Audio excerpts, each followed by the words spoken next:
E aí, pessoas, tudo bem com vocês, molecada? Vamos a mais uma aula, então.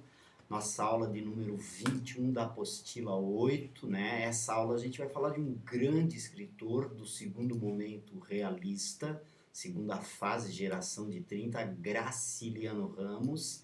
E aí, na abertura da aula, a gente tem uma chamada de atenção muito importante que tem a ver com o estilo. Ele é reconhecidamente um autor de um estilo seco, né? Usa muitas frases curtas, adora economizar adjetivos, né? É um autor importantíssimo por conta do seu estilo também. E aqui tem um grande crítico brasileiro chamado Antônio Cândido, que divide a obra do glorioso Graciliano Ramos em três tipos de obras. Primeiro, os romances narrados em primeira pessoa, né, nos quais aparece muita análise social. Segundo, os romances narrados em terceira pessoa, queria chamar a atenção de vocês para esse aspecto aqui da polifonia, que é muito importante. E depois, as obras autobiográficas do Graciliano Ramos. Mas antes de a gente começar a falar sobre o Graciliano, é importante vocês não perderem de vista aqui esse conjunto de características dos romances da geração de 30, tá legal, gente? É um romance social, preocupado com a denúncia da realidade brasileira, é um romance regionalista, porque fala do povo sofrido do Nordeste e dos seus problemas sociais, em sua maioria, os autores dessa geração são nordestinos, fruto de uma chamada Escola do Recife. A gente também vai ter uma temática urbana, esse romance Angústia, do Graciliano Ramos, que é de 1936, ele é um livro que antecipa até traços da filosofia existencialista de um filósofo francês chamado Jean-Paul Sartre, né? É importante a gente levar isso em conta. A literatura deles é uma literatura engajada ou panfletária, porque usa-se a literatura com o objetivo de uma transformação social, e muitos dos traços dessa literatura aí são inspirados no realismo antigo. Então a gente fala que é o neorrealismo, principalmente no que diz respeito à ideia da análise psicológica e da verossimilhança, semelhança com a verdade. Nesse sentido, esse aí é considerado também o romance documental do Nordeste. Quando a gente fala em verossimilhança, basicamente, uma das primeiras premissas, uma das primeiras ideias que a gente tem que ter em mente é que são histórias pautadas na realidade mais crua da sociedade, tá? Então essa ideia de verossimilhança é semelhança, coisas que podem acontecer, coisas semelhantes à verdade. O romance de abertura dele é esse romance aqui, em 1933, né? Um romance chamado Caetés. E eu queria chamar a atenção de vocês para o fato de serem os caetés que devoram o bispo Sardinha, num episódio de antropofagia muito conhecido da história do Brasil, lá do período do quinhentismo. Ele resgata essa ideia de antropofagia aqui nas figuras das personagens. Esse cara aqui, o João Valério, é um cara que, para conseguir o seu intento, que é dominar os negócios do amigo, ele acaba pressionando, ele acaba se mantendo uma relação amorosa com a Maria Luísa, que é a esposa do Adrião, e no final da história o Adrião acaba morrendo. É como se o João Valério, para subir na vida, ele precisasse canibalizar socialmente o inimigo. Tem traços nesse romance aí que são traços do naturalismo, tá, gente? Por conta do instinto que domina o homem, que faz o homem, né, superar os princípios, né, a ideia de dominar, controlar, conseguir controlar os seus impulsos mais primais. O João Valério não consegue fazer isso. E a Maria Luísa é um personagem acabado, que representa muito esse detalhe do instinto dominando a pessoa, tá? Agora, um dos grandes romances desse cara aqui, não que Caetés não seja excepcional, também é, mas é esse romance chamado São Bernardo, que dá nome a uma fazenda, né? Todo o objetivo da vida desse protagonista aqui, o Paulo Honório, que é o narrador e protagonista do romance, é conseguir conquistar São Bernardo. E nesse sentido ele canibaliza na cara dura todos os seus opositores, tá? Aqui eu tenho dois trechinhos para a gente perceber com muita atenção o estilo desse escritor, tá? Dirigi-me a alguns amigos e quase todos consentiram de boa vontade em contribuir para o desenvolvimento das letras nacionais. O que que significa isso? Que ele vai tentar escrever um livro sobre si mesmo e vai tentar escrever um livro sobre si mesmo usando as mesmas formas que ele usou para se projetar na vida, tá? Acaba dando de cara na parede, não consegue, né? No princípio, principalmente, não consegue escrever esse livro, porque esse livro precisa ser fruto da sensibilidade. E o Paulo Honório, como um dos bons oligarcas brasileiros, teve de matar essa sensibilidade dentro de si. Tá? Aqui é outra parte na qual aparecem essas tendências dessa oligarquia brasileira. A princípio, o capital se desviava de mim e persegui-lo sem descanso, viajando pelo sertão, negociando com redes, gado, imagens, rosários, miudezas, ganhando aqui, perdendo ali, marchando no fiado, assinando letras, realizando operações embrulhadíssimas, sofri sede e fome, dormi na areia dos rios e becos, briguei com gente que fala aos berros e efetuei transações de armas engatilhadas. Então é sobre essa violência que se posta aquela ideia do canibalismo social que a gente falou lá anteriormente. O Paulo Honório é um homem que tem uma ideia fixa na cabeça, conquistar São Bernardo e se transformar em um grande latifundiário, consegue fazer isso. Quando vai tentar fazer isso para escrever o livro, acaba quebrando a cara 2 ou 3 vezes, né? Ao final ele decide escrever o livro daquele jeito dele mesmo, sozinho, né? Individualista, como todo grande oligarca brasileiro da elite brasileira, tá? Aqui a gente tem um outro trecho que eu queria chamar a atenção de vocês, para vocês verem como São Bernardo, ao mesmo tempo que retrata essa oligarquia, ela também mostra a decadência, né? É a ascensão, mas é também a queda desse tipo de oligarca. Por que isso, professor? Porque ao fim do romance ele acaba triste, né? Abandonado, impossibilitado de conseguir se apaixonar, impossibilitado de conseguir se envolver mesmo com o filho dele. Encaminhei-me ao hotel, mas nem tive tempo de almoçar, porque fui chamado à polícia. Apertaram-me com interrogatórios redundantes, perdi o trem das 13 e não consegui demonstrar ao delegado que ele era ranzinza e estúpido. Aporrinhado, recorri a um bacharel, 300 mil réis fora despesas miúdas com automóveis, gorjetas e etc. E embarquei 24 horas depois, levando nos ouvidos um sermão do secretário do Interior. Nota que um oligarca levar sermão de uma autoridade já é um sinal de que o Brasil estava se transformando e os oligarcas do gênero do Paulo Honório, proprietário muito, né, rico de São Bernardo, fazia parte de uma realidade inaceitável. O referido trecho, extraído de São Bernardo de Graciliano, mostra o desagrado de Paulo Honório diante dos problemas desencadeados por causa de seu comportamento coronelístico. Esse oligarca, ele sempre é coronelístico, né, gente? Ele é aquele cara acostumado a mandar. Comportamento que estava se tornando arcaico face à modernização do país. O fato que gerou a convocação do personagem à polícia e de ter de ouvir a crítica do secretário foi justamente uma surra que ele tinha aplicado em um jornalista da cidade. Então vocês notem que a ideia de base era justamente a ideia de mostrar a ascensão desses oligarcas e a maneira como o Brasil da geração de 30, a geração da Revolução de 30, da industrialização, né, proposta pelo governo e pela ditadura Vargas, ela vai ser de vital importância para a decadência desse tipo de comportamento aqui, tá? Mas nem só de Paulo Honório vive o romance, a obra em prosa do grande Graciliano Ramos. Ele também escreve a obra Vidas Secas, na qual retrata a família de retirantes e a miséria por que passa essa família.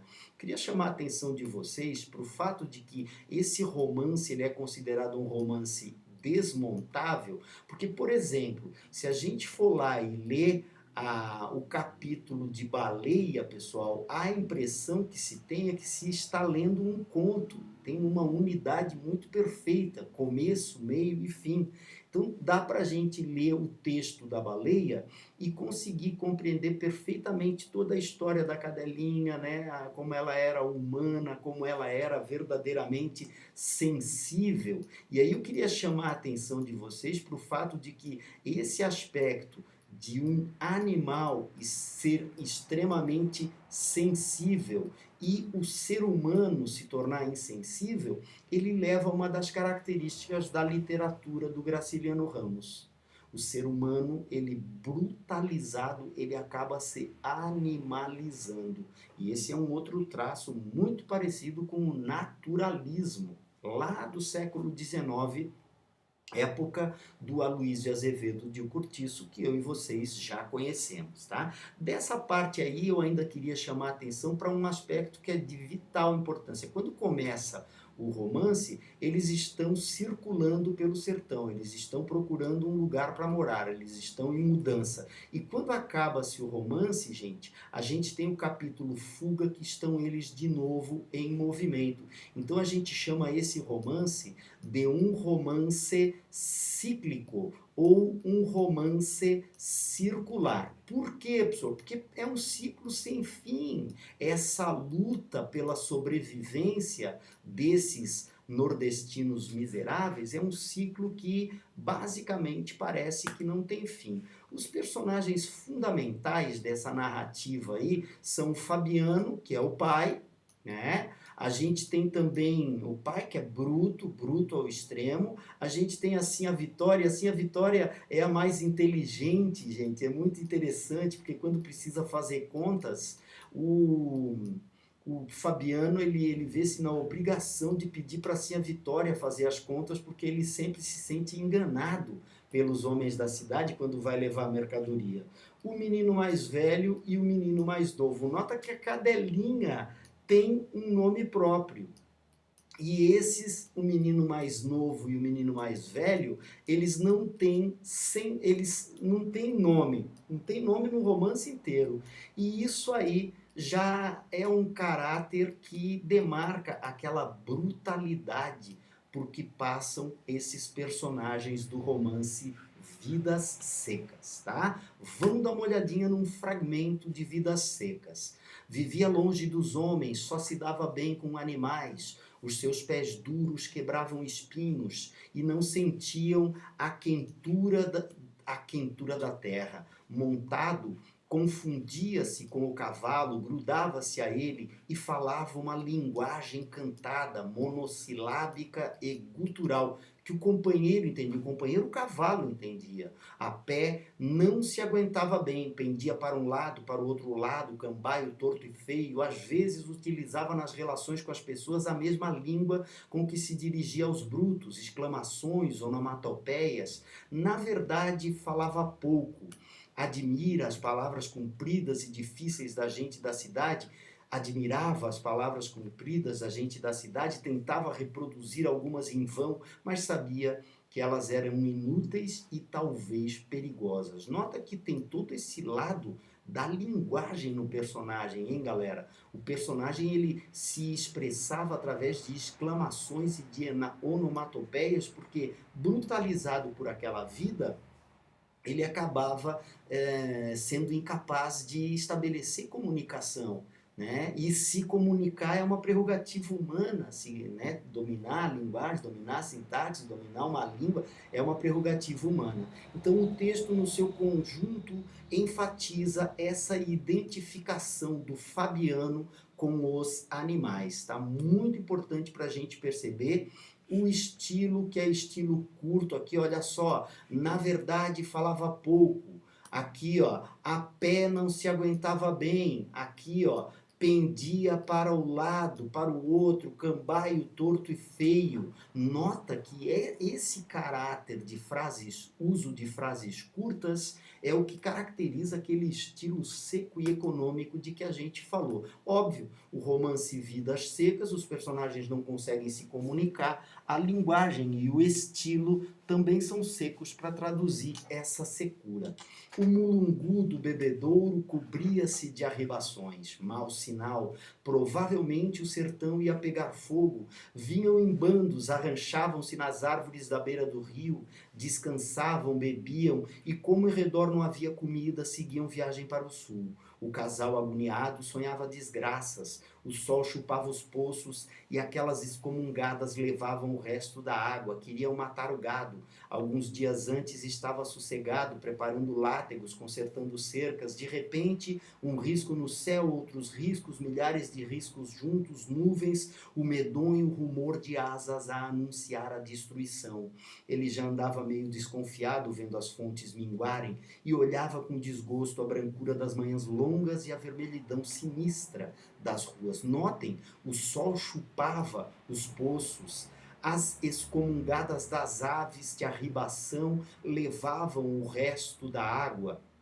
O casal agoniado sonhava desgraças, tá? O mulungu do bebedouro cobria-se de arribações. Todo esse conjunto da obra, tá? Ele vai ser cobrado nessa questão aqui. O trecho é de Vidas Secas e dele é incorreto afirmar-se que prenuncia a nova seca e relata a luta incessante que os animais e os homens travam na constante defesa da sobrevivência. B, marca-se por fatalismo exagerado em expressão como o sertão ia pegar o fogo, que impede a manifestação poética da linguagem. C, atinge um estado de poesia ao pintar com imagens visuais um jogo forte de cores, o quadro da penúria na seca. Tá? É importante a gente perceber que a ideia que aparece ali naquele trecho é uma ideia repleta de aspectos poéticos e muito agregados pela ideia visual. Dê uma olhadinha aqui, a brancura das manhãs e a vermelhidão sinistra das tardes. Então essa ideia do aspecto do caráter visual, a linguagem expressa de forma poética, né, esse aspecto da miséria da vida do Fabiano e da sua família. Fabiano, você é um homem, exclamou em voz alta, conteve-se, notou que os meninos estavam perto, com certeza iam admirar-se ouvindo falar sozinho e pensando bem, ele não era um homem, era apenas um cabra ocupado em guardar coisas dos outros, vermelho, queimado, tinha olhos azuis e os cabelos ruivos, mas como vivia em terra alheia, cuidava de animais alheios, descobria-se, encolhia-se na presença de brancos e julgava-se cabra. Essa é uma parte do capítulo 2, aquele capítulo que a gente viu lá anteriormente, e que retrata esse sentimento do Fabiano sentindo-se brutalizar, oprimir por todo esse quadro da vida miserável que ele leva, a cabra ordinário, mofino, encolhera-se e ensinara o caminho, esfregou a testa suada e enrugada, para que recordar a vergonha? Pobre dele, estava tão decidido que ele viveria sempre assim, cabra safado, mole, se não fosse tão fraco, teria entrado no cangaço e feito misérias. Depois levaria um tiro de emboscado e envelheceria na cadeia, cumprindo sentença. Mas isto não era melhor de acabar-se numa beira de caminho, assando no calor, a mulher e os filhos acabando-se também. Devia ter furado o pescoço do amarelo com faca de ponta devagar. Talvez estivesse preso e respeitado. Um homem respeitado, um homem, assim como estava, ninguém podia respeitá-lo. Não era homem, não era nada. Notem que esse trecho, que é formado por duas partes distintas, ele faz referência a um episódio do livro no qual o Fabiano ele é surrado por um soldado amarelo que é pequeno, né? Perto dele assim é um fracote. Só que ele não reage porque a opressão que o Fabiano sofre tanto é uma opressão da sociedade sobre si, né, quanto a opressão da natureza também sobre ele. Então, os dois parecem unidos para amesquinhar o Fabiano, para oprimir o Fabiano, para maltratar o Fabiano. Tanto os maltratos da seca, quanto o próprio maltrato social a que ele é submetido pelo soldado amarelo. Né? Tem uma hora também no romance que ele está levando um porco para ser vendido na cidade e vem o homem do imposto e come todo o dinheiro do Fabiano. É um livro muito triste. Assinale a alternativa correta sobre os trechos acima. No segundo trecho, Fabiano revela o projeto de virar cangaceiro para ser respeitado. Não, ele não teve esse projeto, tá? Ele não tem esse projeto, né? Ele passou, ele já abandonou esse projeto. No primeiro trecho, Fabiano revela a vergonha de se afirmar como homem por ser apenas um cabra ocupado em guardar as coisas dos outros. É essa daqui a correta, tá?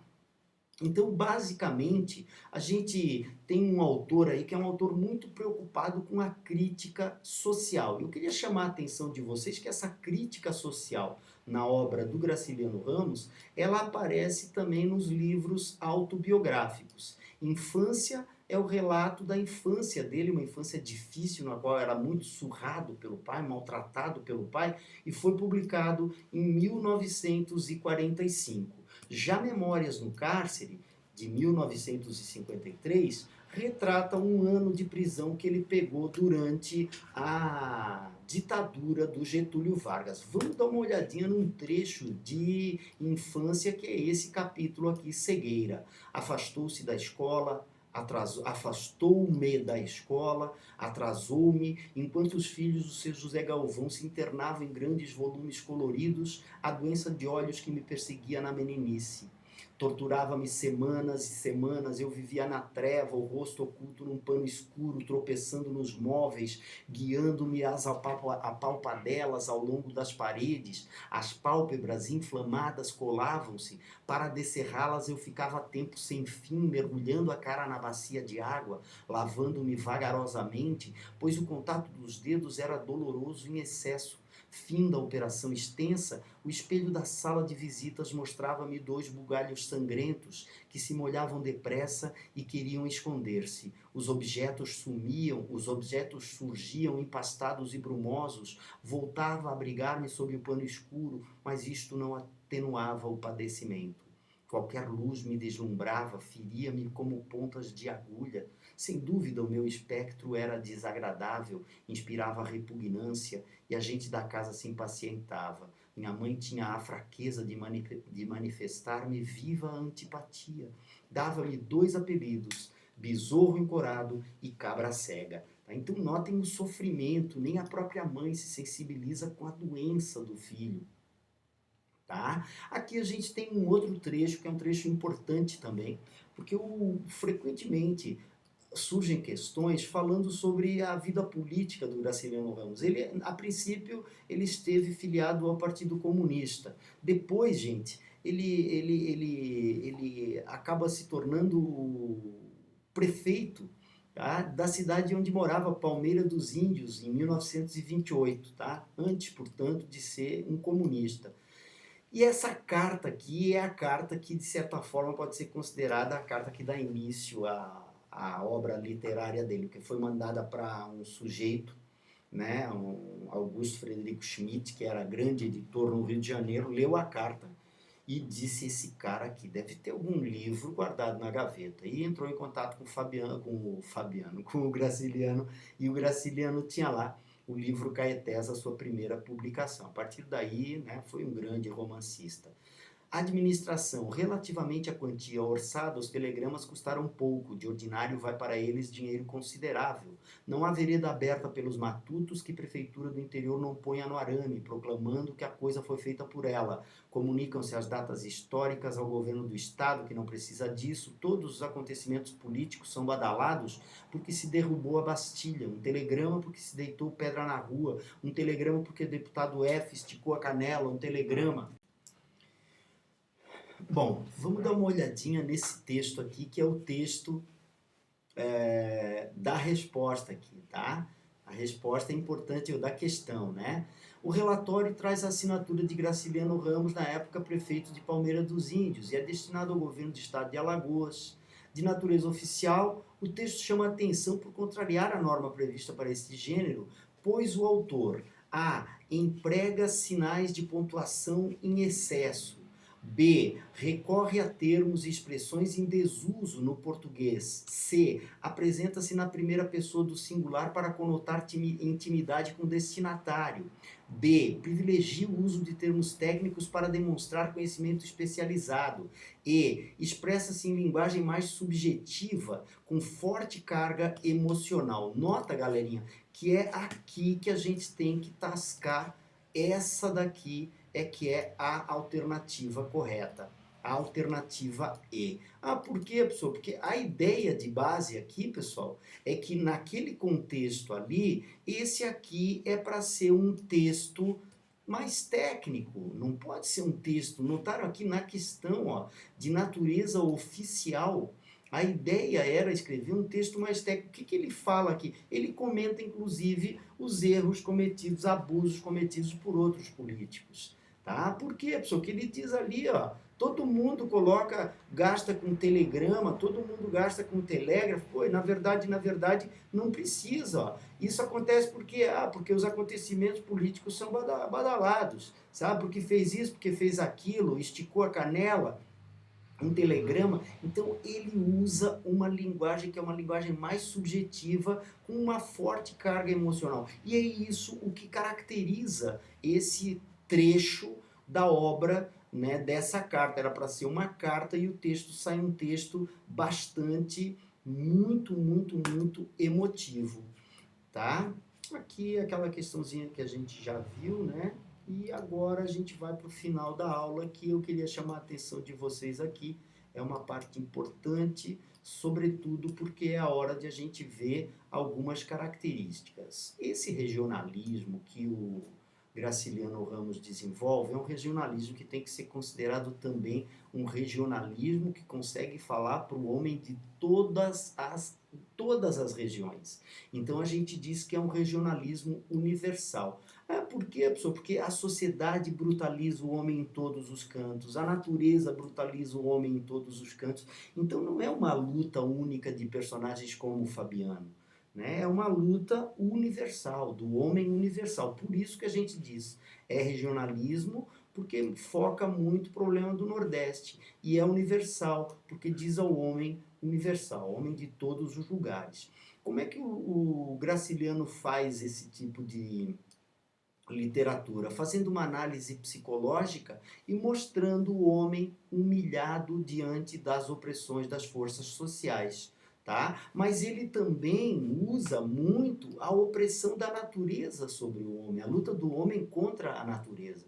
Então não é unicamente a sociedade que brutaliza o ser humano, a natureza também às vezes transforma esse homem em um animal, animaliza esse homem, né? Por último aqui, para a gente não se esquecer, esse estilo econômico, ele traduz a brutalidade da opressão natural e da opressão social a que está submetido esse homem, né, retratado pelo Graciliano Ramos. E aqui um aspecto que é um aspecto importante, nesses romances de terceira pessoa, frequentemente a voz do narrador se mistura com a voz do personagem.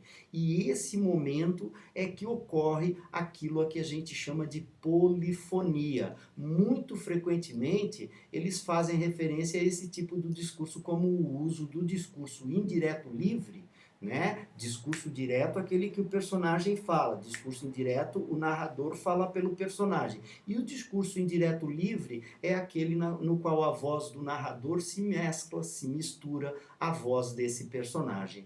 Tá bom, meus queridos? Um abraço forte para vocês, uma boa semana a todos e até a próxima, meu povo!